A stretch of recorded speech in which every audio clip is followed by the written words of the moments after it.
শিশুর কথা বলার বয়স হলেও কেন কথা বলছে না? এই সমস্যা সম্পর্কে জানতে হলে আপনাকে অবশ্যই পুরো ভিডিওটি দেখতে হবে। স্বাভাবিকভাবে ৩ থেকে ৪ মাস বয়সে শিশু মায়ের দিকে তাকানোর কথা, হাসার কথা। কিন্তু অনেক শিশুদের ক্ষেত্রে দেখা যায় ৩ থেকে ৪ মাস বয়স হলেও শিশু মায়ের মুখের দিকে তাকায় না বা হাসে না।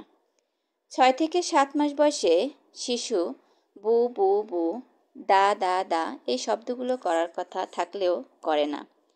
৯ থেকে ১১ মাস বয়সে শিশুর নাম ধরে ডাকলে তাকানোর কথা থাকলেও তাকায় না। এবং ১২ থেকে ১৩ মাস বয়সে আঙ্গুল বা চোখ দিয়ে কোনো কিছু নির্দেশ করলে বুঝতে পারে না।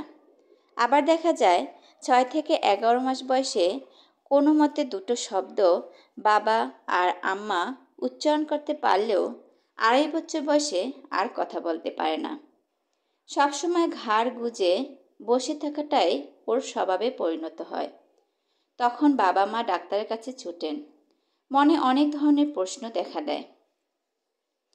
শিশু কারোর সাথে কথা বলার সুযোগ না পাওয়ার কারণে কথা শিখছে না, কারোর সঙ্গে যোগাযোগ তৈরি হচ্ছে না, সে নিজেকে প্রকাশ করতে পারছে না।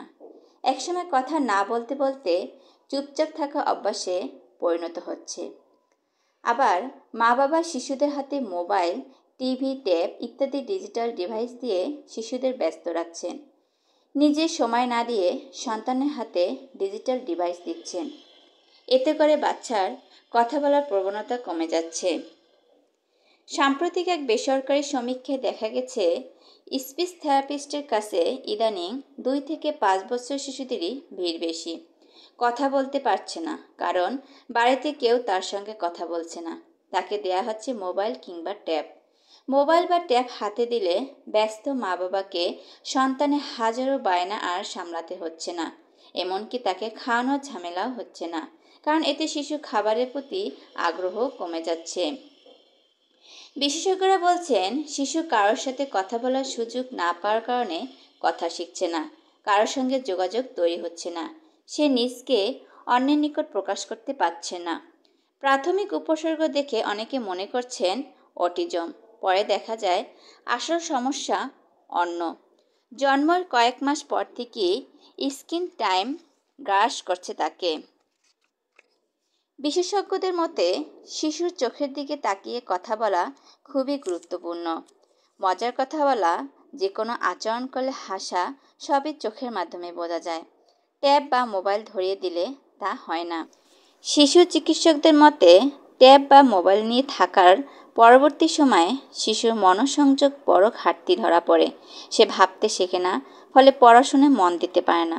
দীর্ঘ সময় মোবাইল বা ট্যাবের আলো তার ঘুমে ব্যাঘাত ঘটায়, সে কারণে হজমের সমস্যা হয়। সব মিলিয়ে শিশু আনসোশ্যাল ও অমনোযোগী হয়, যার দায় মা বাবা কোনোভাবেই এড়াতে পারে না। তাই সবসময় আমাদের প্রত্যেক অভিভাবকদের খেয়াল রাখতে হবে আমরা যেন বাচ্চাদের হাতে মোবাইল, ট্যাব দিয়ে বসিয়ে না রাখি। আমরা বাচ্চাদের সাথে খেলা করব, মজার মজার কথা বলবো, ওদের সাথে হাসি খুশি থাকব। ওদের সাথে আমরা সময় কাটানোর চেষ্টা করব। মানুষের টাকা পয়সাই সব নয়। আমরা টাকা পয়সার জন্য বাবা মা দুজনেই বাইরে চাকরিতে অমনোযোগী হয়ে পড়ি। এতে করে বাচ্চার যে কত বড় ক্ষতি হয়ে যাচ্ছে তা আমরা বুঝতেও পারছি না। তাই আসুন আমরা সকল অভিভাবক বাচ্চার প্রতি খেয়াল দিই।